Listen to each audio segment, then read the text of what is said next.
Hi, everybody. Thank you very much for dialing into the Legend Within series. Today's guest is dialing in all the way from Singapore. His name is Cherian Varghese. Cherian is a managing director and vice president for one of the big technology companies in the world. He's got a very interesting background, which is why I asked him to come on today. He grew up in Mumbai, studied computer science and engineering, and transitioned into a sales role, and is now an executive sales leader that is responsible for several different countries in the Asia Pacific region. During today's conversation, he's going to be talking about his experiences, his leadership principles around how to adopt a growth mindset, maximize potential, and become the best version of yourself. So for the up-and-coming leaders that are looking to hone in on your craft, this is a great video for you. Cherian, thank you so much for joining us. It's really a privilege to talk to you, chat back with you. It's been ages since we connected, but so happy to come on board. You're dialing in all the way from Singapore. It's early in the morning right now, but it looks like you're in San Francisco. Oh, I'm in San Francisco. I've got a good Zoom background, so feels like I'm just sitting next to the Golden Gate Bridge. Share a little bit about your background, right? Jumping straight into it. You grew up in India. You studied computer science and engineering, became a rookie salesperson, and now you're a big executive at one of the largest technology companies in the world. Tell us a little bit about your background, like growing up in India, with your beginnings, how that's moved you and shaped you into becoming the leader that you are today. I started as I said, I was born and brought up in a big cosmopolitan called Mumbai. Right. I call it as the state country capital where Darwin's theory just fits fine. Okay, it's the survival of the fittest in a very crowded city, and the competitiveness has to be from your very young age. So, as I said, being born in a place like Mumbai means you have to. Maybe you might have not struggled, but your parents would have surely struggled you to put you in school, because schools seats are limited. So as you born, I think your struggle to survive starts right there. And then you're struggling for everything. So you are striving hard to be among the limited school seats in school. You're struggling to being on a football team. You're struggling to be on a cricket team. You're struggling to even make it to anywhere. I think the sheer population and being a cosmo place with too many competitiveness, I think it naturally builds up a competitive spirit in an individual, not by design. I think nothing comes easy in that particular city which I grew. But really, I would say the foundation was surely built in that city. The aggressiveness, to be in the running, because every second person is as good as you, so you can't really lie down. And there are many people. You could be an artist and lie down. Maybe I was not a very well qualified artist, but I had to struggle very much in my humble beginnings and initial days. Again, we came from a very small family, so we had opportunities which were limited, and I had to really work around that. But I would say that most of my leadership skills, most of the traits which I inculcated, is probably I would say knowingly, unknowingly. Of course, you reshape it over and over once you meet hundreds of different people as you traverse around the globe. Right. But knowingly, unknowingly, you start building it right from that one city, and I call that the city that never sleeps, Mumbai. One of the things that you studied was engineering and computer science. And so how do you study computer science and engineering and then you transition into a sales role? And then, yeah. Great question, Nishan. I think this has been asked many times to me in my career. Again, while I studied engineering, I realized that for many of the engineering grads, and that too in computer science, I too wanted to be one of the best coders possible. I thought that I could do some really cool stuff. I could develop something really intricate. But as I started to dwell into it, I realized that I'm not a topper on that. I could do a good level of coding, but I'm really not at the top of my game on that. I thought that there were peers who probably would beat me into an MIT or somewhere else, where I was actively trying to get into an MS in the US, and then somewhere that calling came that maybe no, this is not it. And as I started my career, I started as a pre-sales engineer, and I started to be hands-on, technical, trying to do. Uh, One of my first jobs was was in networking field. So I somehow, maybe it was by design, I did not get join a company which had a lot of coding abilities, but I joined something which was networking related, and then complex networks really intrigued me. So I was trying to develop complex networks, working with various operating systems at that point of time. Really long time when Novel had just come in.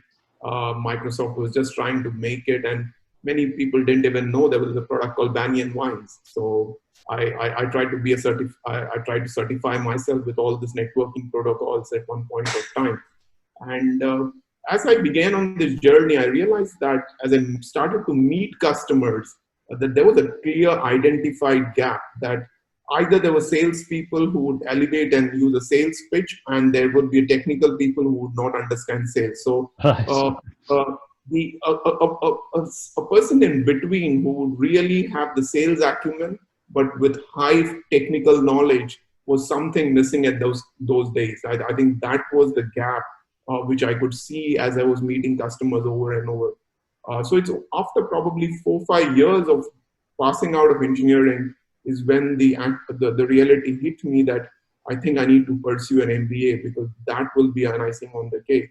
And that true combination of computer science, having an engineering mind and a business acumen together, will really be standing out. And I thank God for making that decision. Right. And really, it's been a game changer from there onwards. And that ability to be a techno commercial guy, and that's what I would put it as. And the ability to technically relate to your customer if you're speaking to, and then switching gears very fast if you're meeting a CEO or a CFO, and that really made it click. And I used to get immense satisfaction as I tried to do that. And that's the journey. I'm truly happy that I took that combination, and and really the career just took off. And of course, once I joined into the sales career, I really started to completely change things in a different manner. I started to spend a lot of time reading economics. I really started to take interest in macroeconomics and in how countries shape up, how emerging markets behave. So a lot of behavioral science with economics was my new passion, and that I inculcated and developed it for quite some time. You sound like you have a real knack for education and a real knack for reading and understanding things and just self-learning as well. Like, where does that come from? I as during my childhood, I was not an avid reader, and I would remember my parents trying to tell me that my sisters at the same time, who my siblings who I grew up with, they were avid readers, even as I saw them grow. But I was so happy playing around. I was so happy with my sports. I really never focused around reading at that point of time. I would say the reading habit inculcated in B school. Once I joined on the B school, and then, as I said, I had to be amongst the top league of people I was working with. I would not accept, after having being enrolled into a B school, to be among the just be part of the team. That's where I really the competitive spirit came up, and then I realized that I had to up my game. And that was the turning point as far as the reading journey began.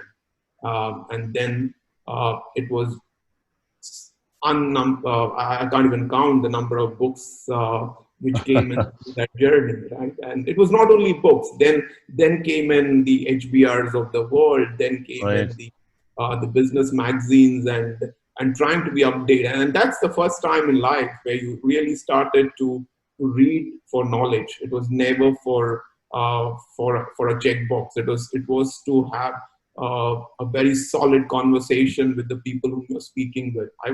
I always tried to have the context quite clearly, because I struggled earlier in some time when I would be in an industry speaking to the CEO or somebody on top. If you were not the domain expert, your words would not be very important. That's where I started to really start doing a deep dive into any subject. So, as you know, a famous book, 10,000 hours of reading, you become a PhD. Right. And I just followed that, and I said, if I were to sell into a banking sector, I might as well do 10,000 hours of reading on banking. So you might not be an MBA in finance, but you really know everything what a banking transformation means. Similarly, if you're selling into a utilities or a power sector, you might as well know about what transmission grids are and so forth. So my reading style completely varied. It started off with sheer reading of economics and behavioral sciences and so forth. And then it started with a lot of motivational books to see how leaders have shaped their careers, what are the pitfalls, how do you level up, and so forth. So, again, all that was done not intentionally to build a career, but it was just done for having a solid, intelligent conversation with your customers, with your colleagues, for the people you work for. So that's how it happened. It's so important. Preparation is everything. Providing value is everything. And I think, in summary, based on everything you've just described, the way I would summarize it is information equals self-education, equal value, equal relationships, equal educated conversations. And that kind of brings it full circle in terms of how you grow. Right? And that's the definition of a growth mindset. Why leadership, Cherian? It's an answer which I've still not got. Okay, I doubt even if I complete and I retire, that will be the answer. Why leadership? Leadership call is very natural. It comes naturally to you. You don't if you try to work towards saying that I want to be a leader tomorrow, I think you will not make it. I think the actions of leaders comes naturally. So I've seen so many of them who are really hard workers. They really want to lead, and they put every single effort and heart and soul and mind to become leaders. But I think that sometimes that journey is not fulfilled. I don't know the reason for that. I just don't know. There is no mathematical answer to it. But I would say that the leadership journey comes in how you're relating to a situation. So how you behave in a situation, how do you behave with people, and as you come across those situations, that is the time that behavioral science takes over, and that's the time that personality starts to groom, and that's been the entire relationship journey. I would say the ability to lead again. It didn't come on a platter to me. I had to strive for it. Like every other leader, you get a chance to lead with very small teams. At that time, even if you're a leader of 4 people, 5 people in your team, you're so happy because you get time to learn from them, understand from them. You are coaching them. You're telling them what you're listening first and trying to tell them if there are any mistakes. And Right. again, purely by working for so many different places, working for so many different leaders, that cult, again, you cannot emulate somebody. You get impressed with somebody. You like the leader. You see what is important for you, and then knowingly, unknowingly, that personality just builds up, and that's how leadership builds. So there is not a secret formula to leadership. There is not a switch on, switch off to leadership. I do believe that leadership is a staged approach.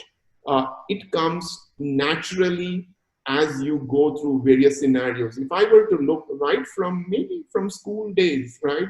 If you had an ability to even run an open house, if you got a chance to probably have a stall in college, school or college, and you ran a festival or some of the cultural programs where you got a chance to show up something, you already got molded. I still remember running an engineering college, and I was a general secretary for running a college fest. And that college fest really brought in so much of your ability to bring in sponsors. That was first leadership skills. People are not reporting to you in a college fest. there's a group of peers who are with you, but you really want to be working with them and trying towards achieving a natural goal. Automatically it comes through you. You go through that grind.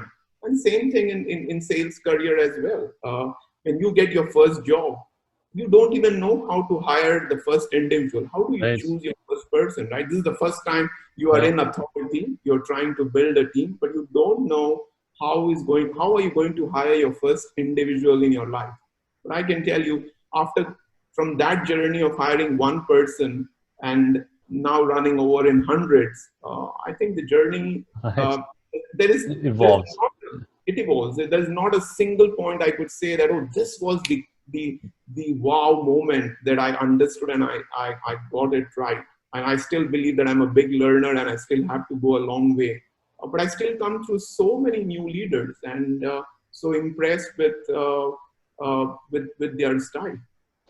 Critical point you mentioned there with that example that you used around the orchestration, because leadership has a strong element of orchestration with bringing people together, bringing processes together, making things work for the greater good, right?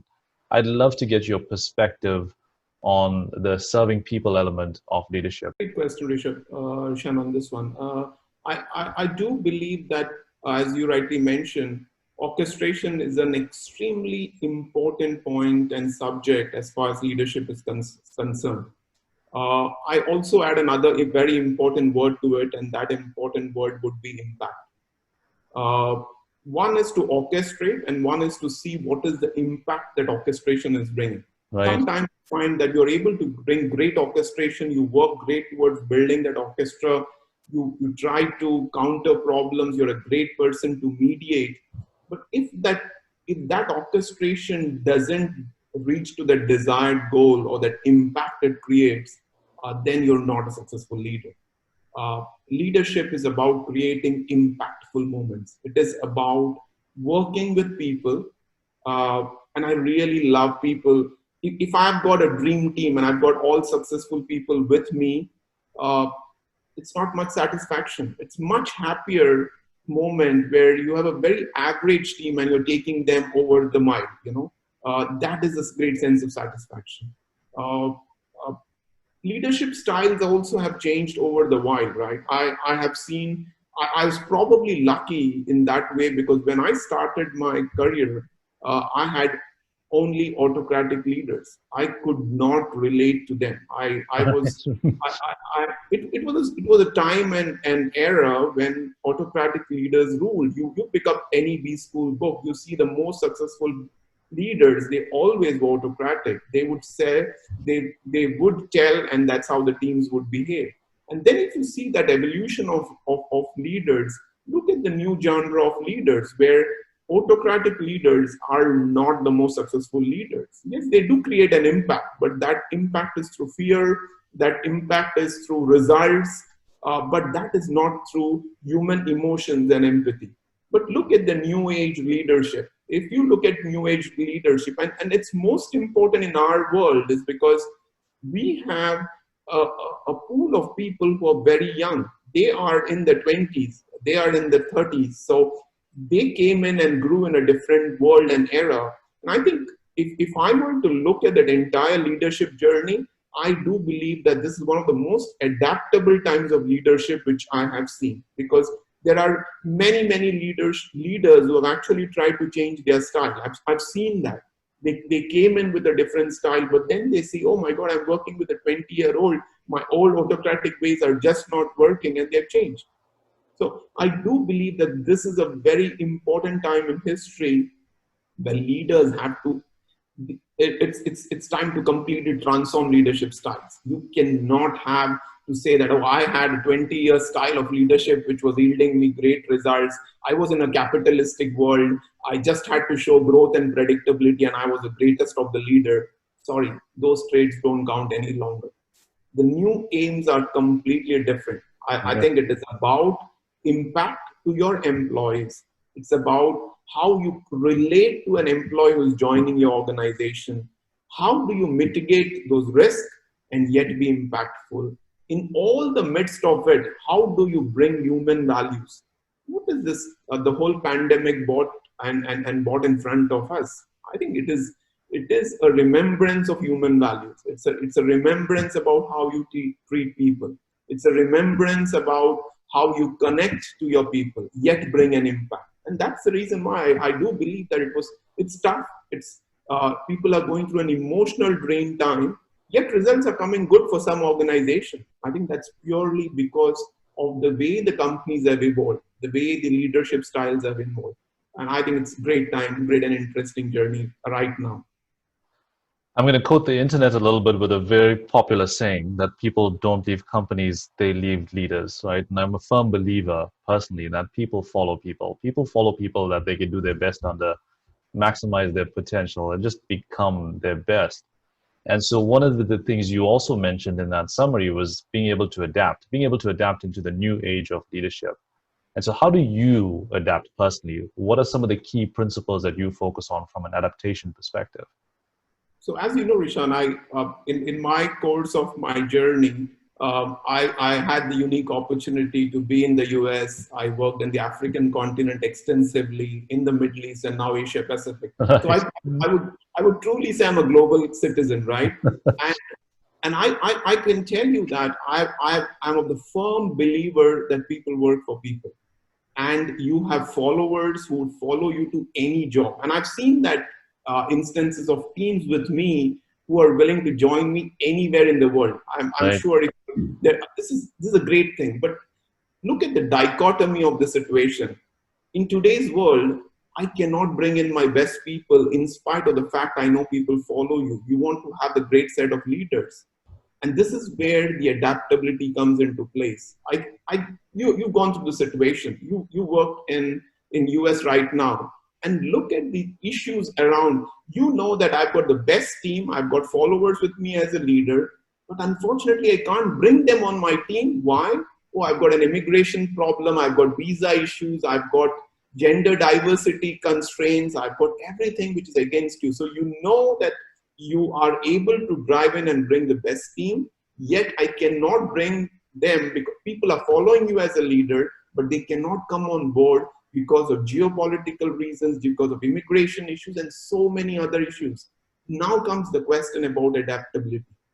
Then comes the question, how do I restart all over again? How do I work with the same new start, and how do I start fresh with a whole new beginning?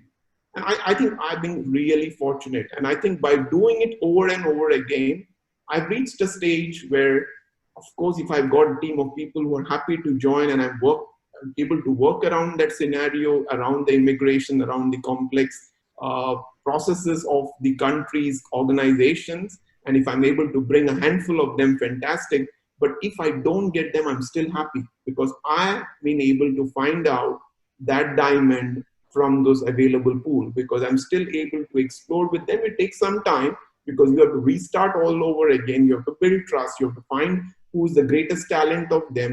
Right. You have to bucket in, find out, oh, if I bet on this horse, he will take me to the next place. And these are the new set of followers I want to create in that region. I think extremely difficult task, but I think that is the new world. That is where I believe that the growth is going to come. Of course, if you are a leader and if you have got 20 people who are willing to work with you constantly across the globe and that 20 remains, then the adaptability is a problem. The change quotient is not there. But I think ability to bring up a team in the local region which you work and take them to the next level, you then create that pool. I think that for me stands very strong in my leadership skills. And I think that I mastered that. You've mentioned in that summary as well that you've been around and you've worked in different regions, which is how I know you as well. Talk to me a little bit about how you set yourself apart and stand out to become recognized and picked for those positions that you've been in. You never work towards getting picked up or recognized in the first place. I would say that. Right. I've always believed that your fortunes are made in boardrooms where you are never there. This is my fundamental policy, or at least I've lived with that philosophy in life. Your careers, your fortunes, your promotions, and everything what you are currently have been decided in a room when you are not there. So that is the first starting principle. So if you are not there in that room to defend your situation, if you're not there in that room to say why I can do it, that means what are people going to choose you for? The people are going to always choose you for your past and with the promise of the future. So you have to ensure that the work, what you do in the past, has got the word which I mentioned, impact. So whatever you have done in your past life or your past roles, it should leave a deep impact on two things. One, on people. For me, that is most important.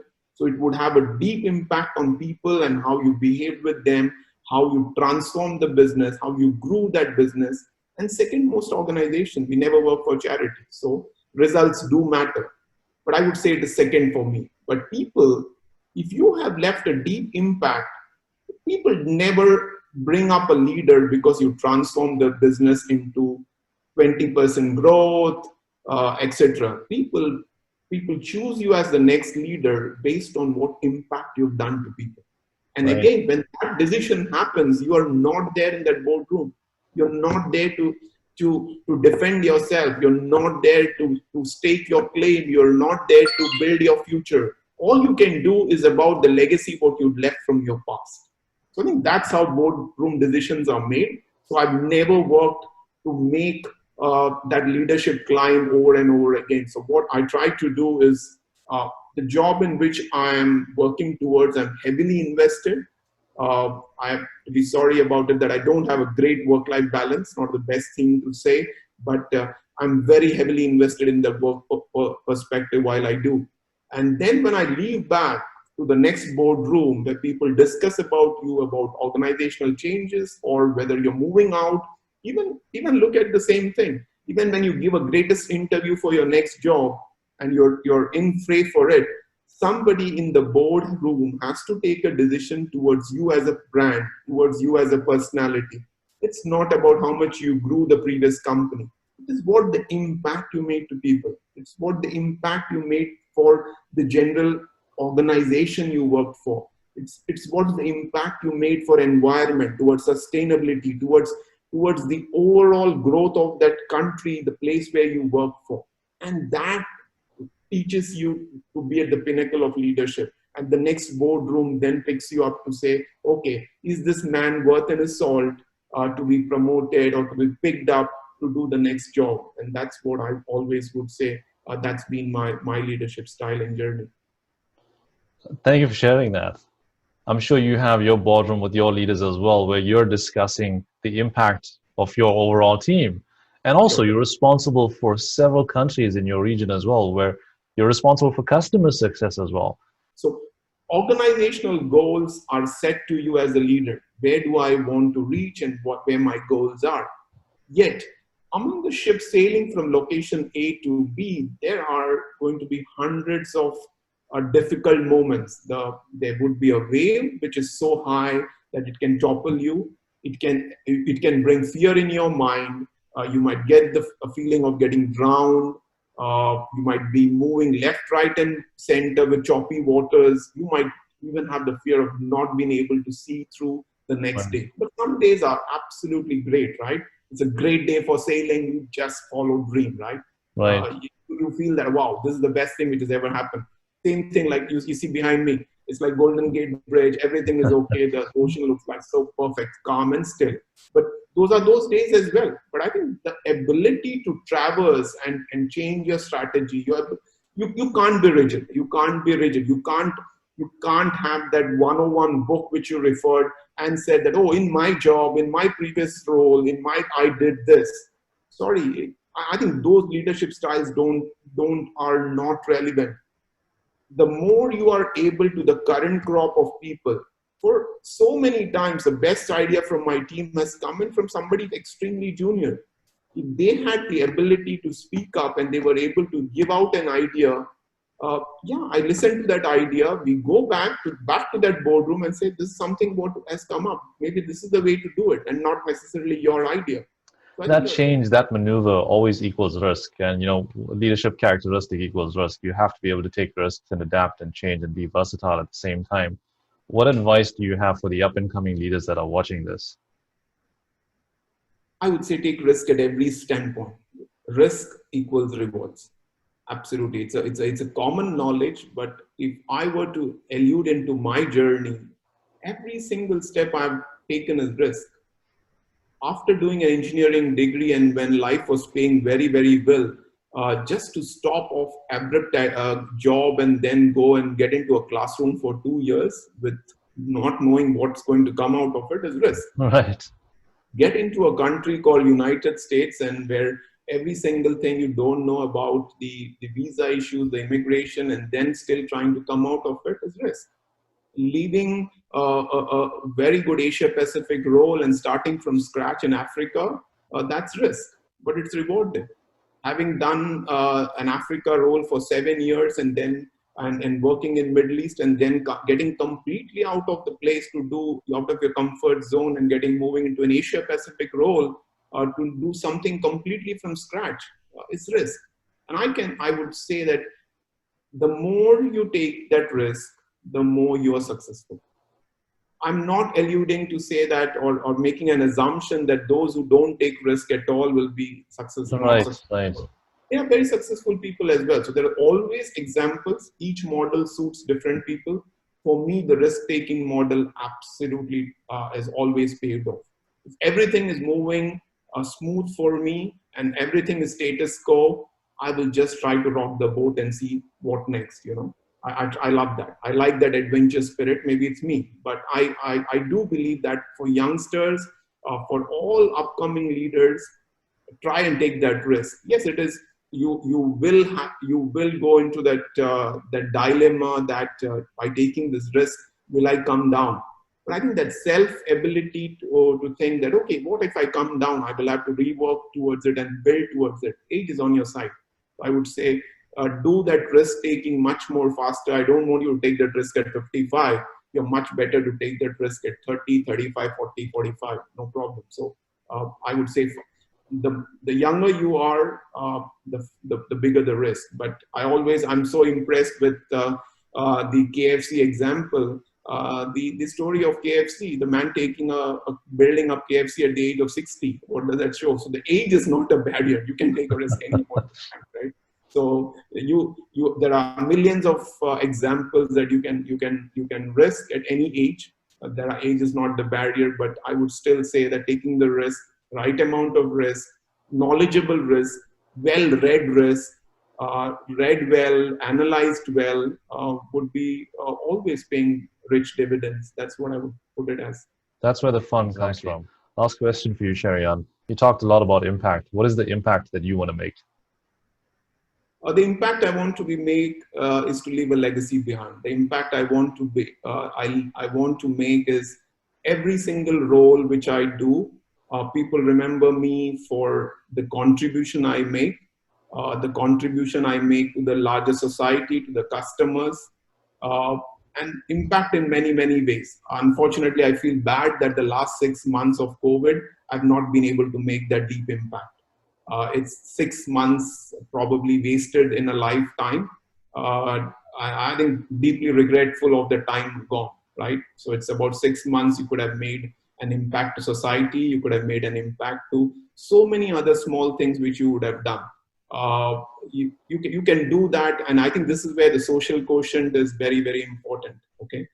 When I say impact is not about just donating a few dollars to a foundation and then you still make an impact, right? You still make an impact. That's one way of making an impact. But there are other ways of doing an impact, whether it is social work, whether it's voluntarily, whether it is trying to help some people, whether it is ability to turn an organization and bring a new culture. All these are impactful things which I want to be known for. And I think, as I said, it's a journey. And maybe 10 years from today, when we speak, we can take a report card of that impact. That's what I would say. Cherian, thank you so much for doing this. I appreciate you taking the time and sharing your insight and sharing your experiences. This has been powerful. Thank you very much. Thank you, Rishan. Thank you for giving me this opportunity. I hope with this series, what you're doing, it can help few of them. As I said, sometimes when you put this viral to many of the leaders or many of young people, impressionable minds, even if you're able to pick up one or two of some, or even one or two of them pick some of the substances from here and change their life, their leadership traits, I think this interview and this initiative by you is well invested. So thank you very much for bringing me. Very kind of you to say. Thank you so much, Cherian. I appreciate it. Thank you very much. You have a lovely time and all the Yes. best.